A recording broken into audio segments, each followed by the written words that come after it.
Welcome back to week 2. We are predicting Thursday night football, which is going to be a pretty exciting one. I hadn't looked at the Thursday night football, lineups beforehand, but when I actually saw an ad talking about the Dolphins and Bills game. It's going to be really cool. And I actually took a very long time to make this decision on who I'm going to pick because the Bills last week, their defense, specifically the pass rush really, is what they stepped up when they needed to because let's be real, like the Cardinals did run it up a little bit against them, but they locked in, so to speak. And the offense, like obviously we knew Josh Allen is a difference maker in this league, and no matter how bad the Bills might look on paper, they're never going to be that bad. I don't think the Bills can make like a deep playoff push or anything with this roster. They don't have any like specific playmakers on the offense other than obviously Josh Allen. I like Josh Allen's ability to navigate a pocket because it honestly is insane, and they can have anybody out there blocking for him and he's going to make something out of nothing every time. It's really impressive. But it's not like I'm saying anything that nobody else knows about Josh Allen. We all know this. He brings this element that is going to keep him in games all the time. So Shakir had a good week last week against the Cardinals. And, you just have to worry about sustainability, how good this offense can really be consistently. And, that's kind of what's worrying me here because, like, when receivers, you can replace them pretty easily. You don't always need that top guy to make a championship. And I think we've seen that discussion many times by many people, analysts, all that kind of shit. But at the same time, like if you want a level of consistency from your playmakers, not having one at wide receiver or at running back is going to hurt you. But Josh Allen is honestly insane. We all know this, and it's not like that's going to stop him from putting up a fight. But I think against this Dolphins team, who did struggle quite a bit against the Jaguars, and honestly probably shouldn't have been able to come back if the Jaguars had been a little bit more competent at the end of that game, it is a little embarrassing for them. But they came back, they willed themselves back. Tyreek Hill had a very funny interaction with the police, and if you haven't seen the body cam, it actually is pretty wrong. But I mean, it's all worth it when you see that he catches an 80-yard bomb, which is amazing for my fantasy team, but also amazing for him. And he also had that celebration that's probably worth the insane fine that's going to be coming his way, if he wasn't already dealing with enough. But the Dolphins offense is loaded, as we've talked about many times, but they did struggle. We've seen them struggle against a good defense, and I think that the Bills do have a good defense, even though their secondary is a little questionable in my opinion. But if they play well, this can be a close game. This will be a good game, I'm hoping, because all of our eyes are going to be on this game. It's prime time. But I'm going to take the Dolphins here at home, mainly just because they're at home. I spent a lot of time thinking about this game, thinking about the big week that Russo had on that D-line, and just how it's going to play out in this game. I really don't know, because the Dolphins did concern me last week, and the Bills impressed me, but at the same time, look at the quality opponent here. The Jags were the one that the Dolphins were facing, and the Dolphins did great in coming back. They did struggle, but that's to be expected against a Jags team that's pretty competent. But then you look at the Cardinals, who isn't looked at as a great team. Marvin Harrison Jr. is like a top prospect, and he really wasn't involved much, but they didn't need him because James Conner had a huge week. So when you look at the quality of opponent here, I think the Jags are better than the Cardinals quite clearly, and the Dolphins didn't really. Both of these teams had their struggles. They both came out on top last week, but if I had to put money on one team, I'm trusting the Dolphins more, and that's all it is. But this is going to be a good game, and I wouldn't be surprised if Josh Allen and the Bills can take themselves over the Dolphins. Just prove to the league that they're here and that they aren't out of it. I'm going to be betting against it. I got the Dolphins in this game, but let's see how it goes in Madden. So we kick off here.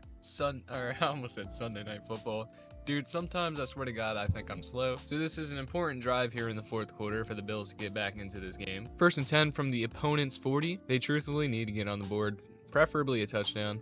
They just got a first down. Dawson Knox. Another 1st and 10, this time from the 27. James Cook goes for 12 yards. So now they're at the 15. They've gotten 2 first downs on the first down. So how's that for a tongue twister? Another 1st and 10. They are rolling here. James Cook in motion. He's going to be alone here in the backfield. Clean pocket, finds Dawson Knox again. 2nd and inches, pretty close to another first down. That would be a first down on 3 consecutive plays, but they're making outstanding progress. Josh Allen needs a touchdown here, and I think he's going to get it. He has 15 wide open. Oh, I saw it all the way. That was actually MVS who was on the Chiefs. I didn't know he wore 15 on the Bills, I'm going to be honest. But it's 1st and goal on the 1. They're basically going to score. You got to think. Josh Allen saw something at the line. He's going to hand the ball off to James Cook for an easy walk-in touchdown. So the Dolphins had to punt as the Bills defense made a great stand, and now the Bills are in position to go up 1 point with a touchdown here. They had to start at their own 2-yard line, I believe, but they have made it all the way down to opponent territory. They're in field goal range, but that isn't going to help them much. They have to do it now. Empty backfield again, finds Knox. Dawson Knox is getting quite a workload here, but a timeout is taken by Buffalo. Josh Allen motions someone to the backfield, so now there's 2 people. It's a play action pass. He's going to try and escape the pocket, throws it just in time. James Cook cannot come down with it. Another use of motion here as he snaps the ball. Finds the motion man, and it just hits him in the ass. Dude did not react to the ball being thrown whatsoever. Welcome to Madden. Seems like they're running the same play action pass. It goes down and it's picked off. I believe it's Jordan Poyer with the pick. Like, I believe he had him, but it just got jumped. Hey guys, just editing Michael popping in here. I just want y'all to peep Khalil Shakir absolutely streaking on this post to the end zone.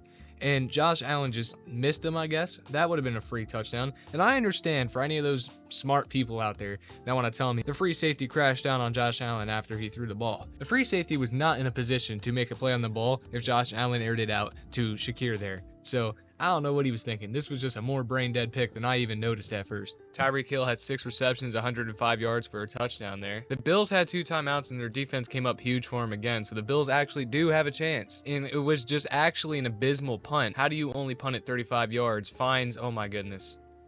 Number 92 gets injured. So after finding Shakir, and they had an injury timeout, so now the Dolphins are really getting boned here. I cannot believe what I am seeing. Josh Allen escaping the pocket, got smacked. That is a huge play here at this time. 22 seconds left. Josh Allen standing in the pocket, gets drilled again as he throws, and it's through the uprights. Empty backfield. Josh Allen's going to be working from. Delivers a pass right to the to nobody. So now it's 4th and 10, and all comes down to this. 4th and 10. James Cook in the backfield. He's going to throw it right to Curtis Samuel, who almost gets a touchdown. I think they're not going to have enough time. Time is running down. There's no sense of urgency right now. And yeah, the Bills have... Josh Allen's giving a high five to his O-lineman with 1 second left. That is how the game ends. Curtis Samuel came a yard short. Wow. I cannot speak. I mean, it should have never... the Dolphins should have ended the game after that pick, whatever. The Dolphins still won. Josh Allen had no touchdown passes. He had actually 2 interceptions in this game, but Tua completed 80% of his passes, 16 for 20. 1 touchdown. The rushing game wasn't too effective for anybody, really. Josh Allen did have 45 yards on the ground. Tyreek Hill had a huge game, 6 receptions, 105 yards, as we saw. Curtis Samuel had 6 receptions for 100 yards, but no touchdown. He came really close there. Keon Coleman had 61. Jalen Waddle 54. 3 sacks for Von Miller. That's huge. But both interceptions were by Jordan Poyer in this game. What a difference maker. But yeah, Madden agrees with me, I guess, but was a little bit more hesitant about it with both of us picking the Dolphins. Well, that would be it, people. If you guys enjoyed, please be sure to leave a like and subscribe, and tune in for the rest of the games on Sunday. Its own video, as you know, and then Monday Night Football is going to be a separate video from that. Please be sure to tune in to all of them, and I'll see you all in the next one. Peace out.